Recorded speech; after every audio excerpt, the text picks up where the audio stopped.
नमस्ते देवदेवेशु नमस्ते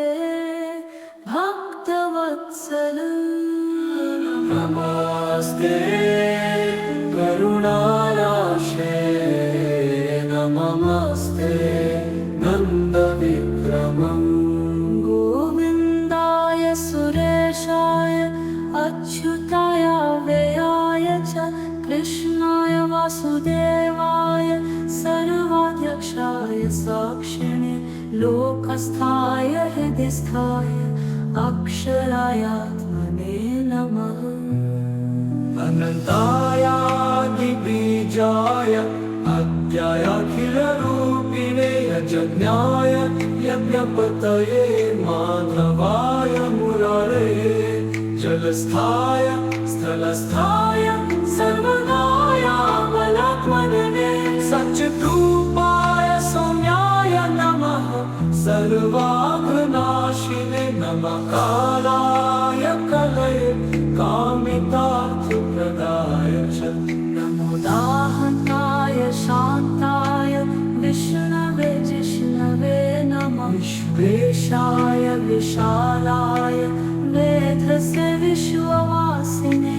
रक्षाय सिद्धाय श्रीधराय नमो नमः ऋषिकेशाय धैर्याय नमस्ते मोक्षदायिने पुरुषोत्तमाय पुण्याय पद्मनाभाय भास्वते अग्रेसराय तूलाय अग्रेसरायात्मने नमः। जनार्दनाय चैत्राय चितामित्राय चिविने वेदवेद्याय विश्वाय नारसिंहाय ते नमः। ज्ञानाय ज्ञानरूपाय ज्ञानदायाखिलात्मने पुरन्धराय भूयाय धराधाराय ते नमः। नारायणाय शर्वाय राक्षसानीकवैरिणे गुह्याय गुह्यपतये गुरुवे गुरुधारिणे कारुण्याय शरण्याय कान्ताय अमृतमूर्तये केशवाय नमस्तेस्तु नमो दामोदराय च संकर्षणाय शर्वाय नमस्त्रैलोक्यपालिने भक्तप्रियाय हरे नमः सर्वान्तिनाशिने नानाभेदविभेदाय नानारूपधराय च नमस्ते भगवान् विष्णो पाहि मां करुणाकरनाशिने नमस्ते देवदेवेशु नमस्ते भक्तवत्सल नमस्ते करुणाराशे नमस्ते नन्दविक्रमम् गोविन्दाय सुरेशाय अच्युताय व्ययाय च कृष्णाय वासुदेवाय सर्वाध्यक्षाय साक्षिणे लोकस्थाय हृदिस्थाय अक्षरायात्मने नमः। अनन्तायादिबीजाय अद्यायाखिलरूपिणे यजज्ञाय यज्ञपतये माधवाय मुरारये जलस्थाय स्थलस्थाय सर्वदाय बलात्मने सच्चिद्रूपाय सौम्याय नमः सर्वाघ्ननाशिने नमः कालाय कलये कामितार्थप्रदाय च नमो दाहन्ताय शान्ताय विष्णवे जिष्णवे नमः। विश्वेशाय विशालाय वेधसे विश्ववासिने रक्षाय सिद्धाय श्रीधराय नमो नमः ऋषिकेशाय धैर्याय नमस्ते मोक्षदायिने पुरुषोत्तमाय पुण्याय पद्मनाभाय भास्वते अग्रेसराय तूलाय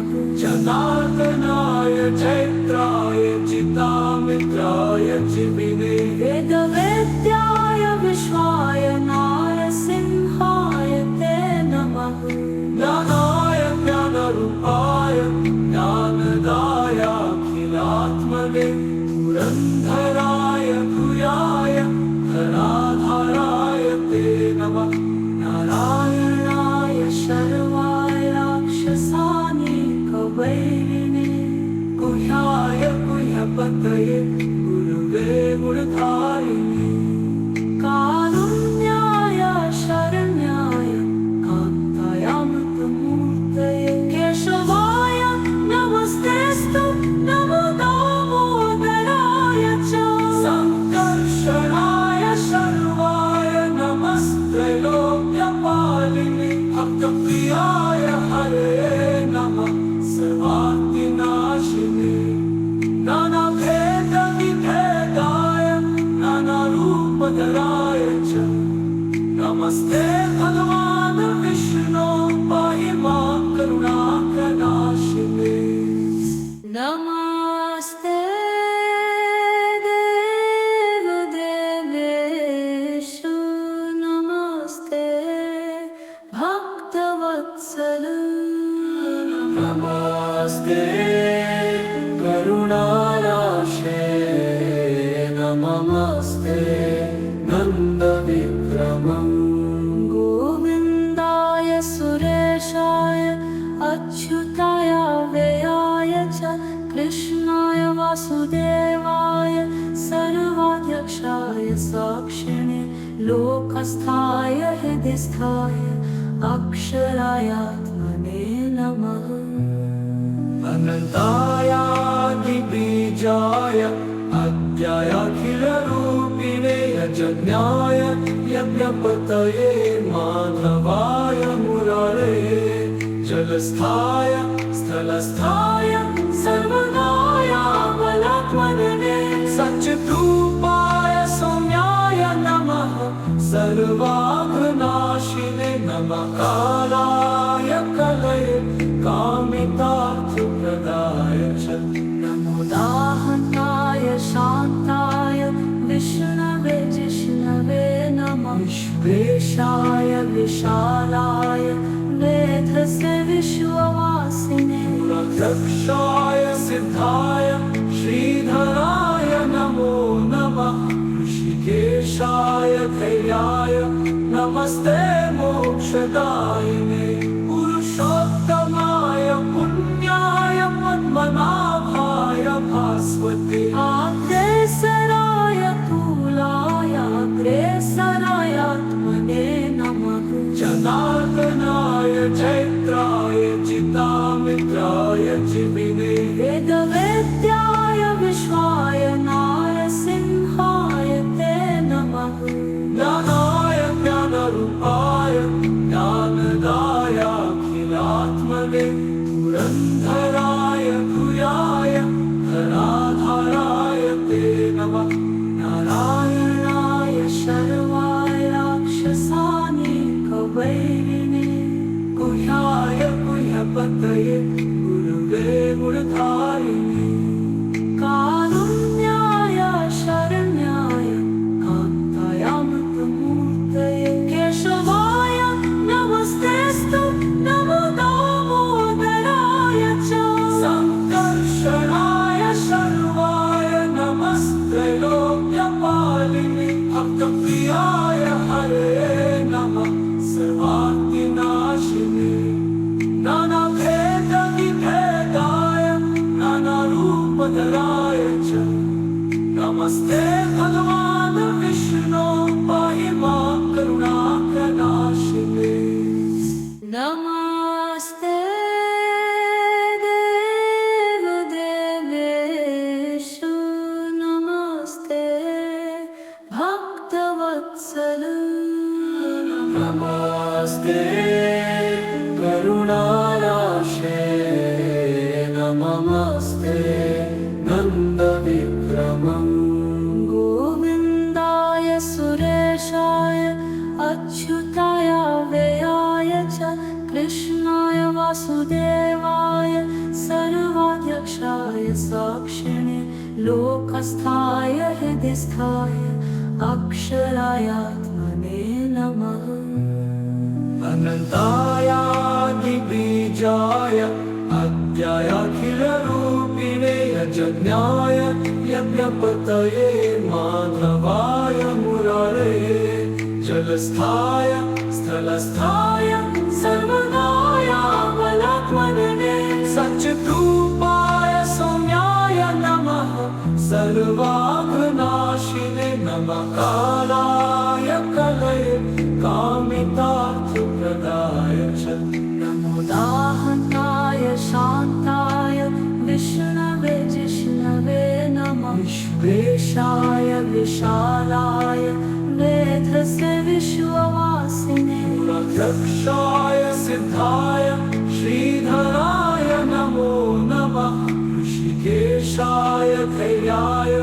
नमस्ते मोक्षदायिने पुरुषोत्तमाय पुण्याय पद्मनाभाय भास्वते अग्रेसराय तूलाय अग्रेसरायात्मने नमः जनार्दनाय चैत्राय चितामित्राय चिविने वेदवेद्याय विश्वाय नारसिंहाय ते नमः ज्ञानाय ज्ञानरूपाय ज्ञानदाय अखिलात्मने पुरंधराय भूयाय धराधाराय ते नमः नारायणाय शर्वाय राक्षसानीकवैरिणे गुह्याय गुह्यपतये गुरुवे गुणधारिणे कारुण्याय शरण्याय कान्तायामृतमूर्तये केशवाय नमस्तेस्तु नमो दामोदराय च संकर्षणाय शर्वाय नमस्त्रैलोक्यपालिने भक्तप्रियाय हरे नमः सर्वान्तिनाशिने नानाभेदविभेदाय नानारूपधराय च नमस्ते भगवान् विष्णो पाहि मां करुणाकरनाशिने नमस्ते देवदेवेषु नमस्ते भक्तवत्सल नमस्ते करुणाराशे नमस्ते नन्दविक्रमम् गोविन्दाय सुरेशाय अच्युताय व्ययाय च कृष्णाय वासुदेवाय सर्वाध्यक्षाय साक्षिणे लोकस्थाय हृदिस्थाय अक्षरायात्मने नमः अनन्तायादिबीजाय अद्यायाखिलरूपिणे यजज्ञाय यज्ञपतये माधवाय मुरारये जलस्थाय स्थलस्थाय सर्वदाय बलात्मने सच्चिद्रूपाय सौम्याय नमः सर्वाघ्नाशिने नमः कालाय कलये कामितार्थप्रदाय च नमो दाहनाय शान्ताय विष्णवे जिष्णवे नमः विश्वेशाय विशालाय वेधसे विश्ववासिने मूलक्षाय सिद्धाय श्रीधराय नमो नमः ऋषिकेशाय धैर्याय नमस्ते मोक्षदायिने पुरुषोत्तमाय पुण्याय पद्मनाभाय भास्वते अग्रेसराय तूलाय अग्रेसरायात्मने नमः जनार्दनाय चैत्राय चितामित्राय चिविने वेदवेद्याय विश्वाय नारसिंहाय ते नमः ज्ञानाय ज्ञानरूपाय ज्ञानदाय अखिलात्मने पुरंधराय भूयाय धराधाराय ते नमः नारायणाय शर्वाय राक्षसानीकवैरिणे गुह्याय गुह्यपतये गुरुवे गुणधारिणे कारुण्याय शरण्याय कान्तायामृतमूर्तये केशवाय नमस्तेस्तु नमो दामोदराय च संकर्षणाय शर्वाय नमस्त्रैलोक्यपालिने भक्तप्रियाय हरे नमः सर्वान्तिनाशिने नानाभेदविभेदाय नानारूपधराय च नमस्ते भगवान् विष्णो पाहि मां करुणाकरनाशिने नमस्ते देवदेवेषु नमस्ते नमस्ते करुणाराशे नमस्ते नन्दविक्रमम् गोविन्दाय सुरेशाय अच्युताय व्ययाय च कृष्णाय वासुदेवाय सर्वाध्यक्षाय साक्षिणे लोकस्थाय हृदिस्थाय अक्षरायात्मने नमः अनन्तायादिबीजाय अद्यायाखिलरूपिणे यजज्ञाय यज्ञपतये माधवाय मुरारये जलस्थाय स्थलस्थाय सर्वदायामलात्मने सच्चिद्रूपाय सौम्याय नमः सर्वाघ्ननाशिने नमः कालाय कलये कामितार्थप्रदाय च नमो दाहन्ताय शान्ताय विष्णवे जिष्णवे नमः विश्वेशाय विशालाय वेधसे विश्ववासिने रक्षाय सिद्धाय श्रीधराय नमो नमः ऋषिकेशाय धैर्याय नमस्ते मोक्षदायिने पुरुषोत्तमाय पुण्याय पद्मनाभाय भास्वते अग्रेसराय तूलाय अग्रेसरायात्मने नमः जनार्दनाय चैत्राय चितामित्राय चिमिने वेदवेद्याय विश्वाय नारसिंहाय ते नमः ज्ञानाय ज्ञानरूपाय ज्ञानदायाखिलात्मने पुरन्धराय भूयाय धराधाराय ते नमः नारायणाय शर्वाय राक्षसानीकवैरिणे गुह्याय गुह्यपतये गुरुवे गुरुधारिणे कारुण्याय शरण्याय कान्तायामृतमूर्तये केशवाय नमस्तेस्तु नमो दामोदराय च संकर्षणाय शर्वाय नमस्त्रैलोक्यपालिने भक्तप्रियाय हरे नमः सर्वार्तिनाशिने नानाभेदविभेदाय नानारूपधराय च नमस्ते भगवान् विष्णो पाहि मां करुणाकरनाशिने नमस्ते देवदेवेषु नमस्ते भक्तवत्सल नमस्ते करुणाराशे नमस्ते नन्दविक्रमम् गोविन्दाय सुरेशाय अच्युताय व्ययाय च कृष्णाय वासुदेवाय सर्वाध्यक्षाय साक्षिणे लोकस्थाय हृदिस्थाय अक्षरायात्मने नमः अनन्तायादिबीजाय अद्यायाखिलरूपिणे यजज्ञाय यज्ञपतये माधवाय मुरारये जलस्थाय स्थलस्थाय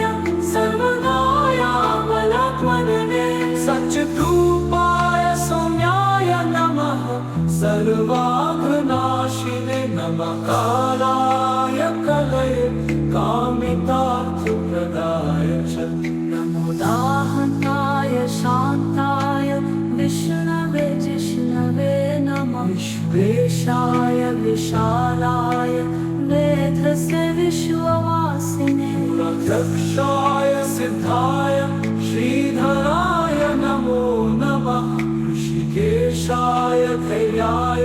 नमस्ते मोक्षदायिने पुरुषोत्तमाय पुण्याय पद्मनाभाय भास्वते अग्रेसराय तूलाय अग्रेसरायात्मने नमः जनार्दनाय चैत्राय चितामित्राय चिमिने वेदवेद्याय विश्वाय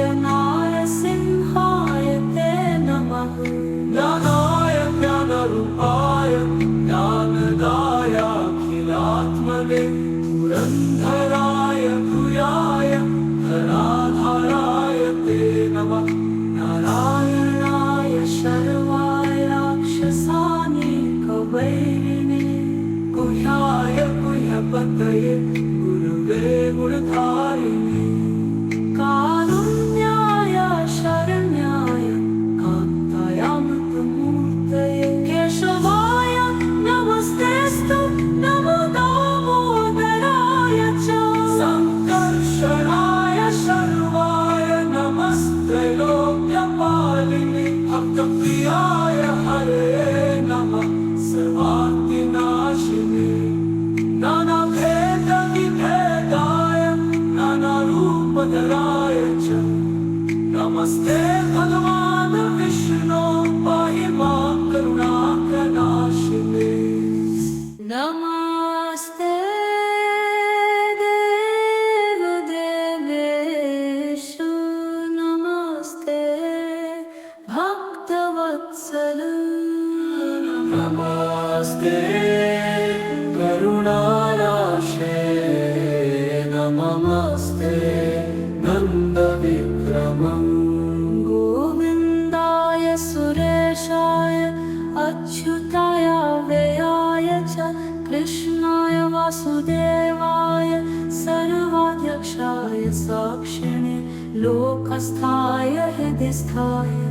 अक्षरायात्मने नमः अनन्तायादिबीजाय अद्यायाखिलरूपिणे यजज्ञाय यज्ञपतये माधवाय मुरारये जलस्थाय स्थलस्थाय सर्वदायामलात्मने सच्चिद्रूपाय सौम्याय नमः सर्वाघ्नाशिने नमः कालाय कलये कामितार्थप्रदाय च नमो दाहन्ताय शान्ताय विष्णवे जिष्णवे नमः विश्वेशाय विशालाय वेधसे विश्ववासिने पुराध्यक्षाय सिद्धाय श्रीधराय नमो नमः ऋषिकेशाय धैर्याय नमस्ते मोक्षदायिने पुरुषोत्तमाय पुण्याय पद्मनाभाय भास्वते अग्रेसराय तूलाय अग्रेसरायात्मने नमः जनार्दनाय चैत्राय चितामित्राय चिविने वेदवेद्याय विश्वाय नारसिंहाय ते नमः ज्ञानाय ज्ञानरूपाय ज्ञानदायाखिलात्मने पुरंधराय भूयाय धराधाराय ते नमः नारायणाय शर्वाय राक्षसानीकवैरिणे गुह्याय गुह्यपतये गुरुवे गुणधारिणे कारुण्याय शरण्याय कान्ताय अमृतमूर्तये केशवाय नमस्तेस्तु नमो दामोदराय च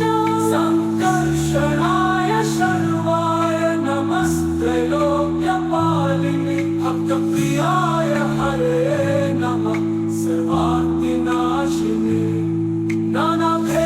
नानाभेदविभेदाय नानारूपधराय च नमस्ते भगवान् विष्णो पाहि मां करुणाकरनाशिने नमस्ते देवदेवेषु नमस्ते भक्तवत्सल नमस्ते करुणाराशे नमस्ते नन्दविक्रमम् गोविन्दाय सुरेशाय अच्युताय व्ययाय च कृष्णाय वासुदेवाय सर्वाध्यक्षाय साक्षिणे लोकस्थाय हृदिस्थाय अक्षरायात्मने नमः अनन्तायादिबीजाय अद्यायाखिलरूपिणे यजन्याय यज्ञपतये माधवाय मुरारे जलस्थाय स्थलस्थाय सर्वदाय बलात्मने सच्चिद्रूपाय सौम्याय नमः सर्वाघनाशिने नमः कालाय कलये कामितार्थप्रदाय च नमो दाहन्ताय शान्ताय विष्णवे जिष्णवे नमः विश्वेशाय विशालाय वेधसे विश्ववासिने रक्षाय सिद्धाय श्रीधराय नमो नमः ऋषिकेशाय धैर्याय नमस्ते मोक्षदायिने पुरुषोत्तमाय पुण्याय पद्मनाभाय भास्वते अग्रेसराय तूलाय अग्रेसराय आत्मने नमः जनार्दनाय चैत्राय चितामित्राय चिविने वेदवेद्याय विश्वाय नारसिंहाय ते नमः ज्ञानाय ज्ञानरूपाय ज्ञानदायाखिलात्मने पुरन्धराय भूयाय धराधाराय ते नमः नारायणाय शर्वाय राक्षसानीकवैरिणे गुह्याय गुह्यपतये गुरुवे गुणधारिणे कारुण्याय शरण्याय कान्ताय अमृतमूर्तये केशवाय नमस्तेस्तु नमो दामोदराय च संकर्षणाय शर्वाय नमस्त्रैलोक्यपालिने भक्तप्रियाय हरे नमः सर्वार्थिनाशिने नानाभेदविभेदाय नानारूपधराय च नमस्ते भगवान् विष्णो पाहि मां करुणाकरनाशिने नमस्ते देवदेवेषु नमस्ते भक्तवत्सल नमस्ते करुणाराशे नमस्ते नन्दविक्रमम् गोविन्दाय सुरेशाय अच्युताय व्ययाय च कृष्णाय वासुदेवाय सर्वाध्यक्षाय साक्षिणे लोकस्थाय हृदिस्थाय अक्षरायात्मने नमः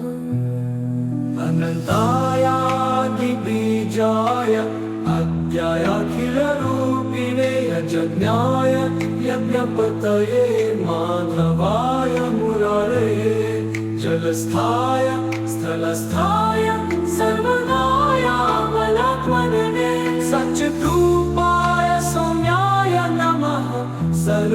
सर्वाघनाशिने नमः कालाय कलये कामितार्थप्रदाय च नमो दाहन्ताय शान्ताय विष्णवे जिष्णवे नमः विश्वेशाय विशालाय वेधसे विश्ववासिने रक्षाय सिद्धाय श्रीधराय नमो नमः ऋषिकेशाय धैर्याय नमस्ते मोक्षदायिने पुरुषोत्तमाय पुण्याय पद्मनाभाय भास्वते अग्रेसराय तूलाय अग्रेसराय आत्मने नमः जनार्दनाय चैत्राय चितामित्राय चिविने वेदवेद्याय विश्वाय नारसिंहाय ते नमः ज्ञानाय ज्ञानरूपाय ज्ञानदायाखिलात्मने पुरन्धराय भूयाय धराधाराय ते नमः नारायणाय शर्वाय राक्षसानीकवैरिणे गुह्याय गुह्यपतये गुरुवे गुणधारिणे कारुण्याय शरण्याय कान्ताय अमृतमूर्तये केशवाय नमस्तेस्तु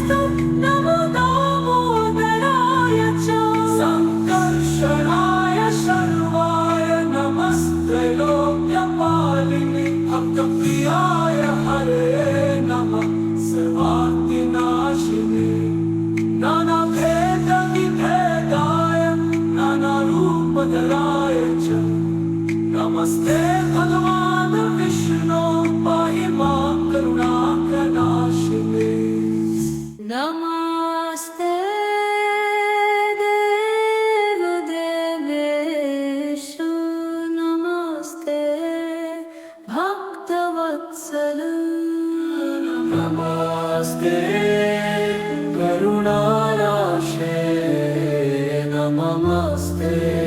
नन्दविक्रमम् गोविन्दाय सुरेशाय अच्युताय व्ययाय च कृष्णाय वासुदेवाय सर्वाध्यक्षाय साक्षिणे लोकस्थाय हृदिस्थाय अक्षरायात्मने नमः अनन्तायादिबीजाय अद्यायाखिलरूपिणे यजज्ञाय यज्ञपतये माधवाय मुरारये जलस्थाय स्थलस्थाय सर्वदाय बलात्मने सच्चिद्रूपाय सौम्याय नमः सर्वाघ्ननाशिने नमः कालाय कलये कामितार्थप्रदाय च नमो दाहन्ताय शान्ताय विष्णवे जिष्णवे नमः विश्वेशाय विशालाय वेधसे विश्ववासिने रक्षाय सिद्धाय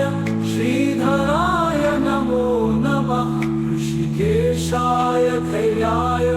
नमस्ते मोक्षदायिने पुरुषोत्तमाय पुण्याय पद्मनाभाय भास्वते अग्रेसराय तूलाय अग्रेसरायात्मने नमः जनार्दनाय चैत्राय चितामित्राय जिमिने वेदवेद्याय विश्वाय नारसिंहाय ते नमः ज्ञानाय ज्ञानरूपाय ज्ञानदाय अखिलात्मने पुरन्धराय भूयाय धराधाराय ते नमः नारायणाय शर्वाय राक्षसानीकवैरिणे गुह्याय गुह्यपतये गुरुवे गुणधारिणे कारुण्याय शरण्याय कान्ताय अमृतमूर्तये केशवाय नमस्तेस्तु नमो दामोदराय च संकर्षणाय शर्वाय नमस्त्रैलोक्यपालिने भक्तप्रियाय हरे नमः सर्वान्तिनाशिने नानाभेदविभेदाय नानारूपधराय च नमस्ते भगवान् विष्णो पाहि मां करुणाकरनाशिने नमस्ते देवदेवेषु नमस्ते भक्तवत्सल नमस्ते करुणाराशे नमस्ते नन्दविक्रमम् गोविन्दाय सुरेशाय अच्युताय व्ययाय च कृष्णाय वासुदेवाय सर्वाध्यक्षाय साक्षिणे लोकस्थाय हृदिस्थाय अक्षरायात्मने नमः अनन्तायादिबीजाय अद्यायाखिलरूपिणे यजज्ञाय यज्ञपतये माधवाय मुरारये जलस्थाय स्थलस्थाय सर्वदाय बलात्मने सच्चिद्रूपाय सौम्याय नमः सर्वाघ्ननाशिने नमः कालाय कलये कामितार्थप्रदाय च नमो दाहन्ताय शान्ताय विष्णवे जिष्णवे नमः विश्वेशाय विशालाय वेधसे विश्ववासिने रक्षाय सिद्धाय श्रीधराय नमो नमः ऋषिकेशाय धैर्याय नमस्ते मोक्षदायिने पुरुषोत्तमाय पुण्याय पद्मनाभाय भास्वते अग्रेसराय तूलाय अग्रेसरायात्मने नमः जनार्दनाय चैत्राय चितामित्राय जिमिने वेदवेद्याय विश्वाय नारसिंहाय ते नमः ज्ञानाय ज्ञानरूपाय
प्रकृत श्री विष्णुस्तुते।